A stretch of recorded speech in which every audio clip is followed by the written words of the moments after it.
Hello friends. Welcome to Purushotam Academy. Please subscribe to our channel and click on the bell icon for further notifications regarding our videos. What are brain reading robots?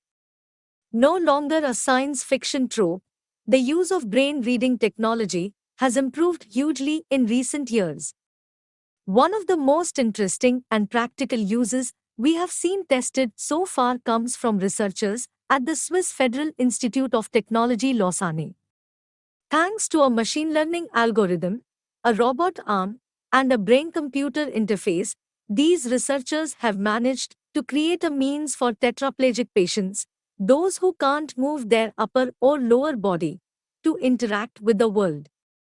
In tests, the robot arm would perform simple tasks like moving around an obstacle. The algorithm would then interpret signals from the brain using an EEG cap and automatically determine when the arm had made a move that the brain considered incorrect, for example, moving too close to the obstacle or going too fast.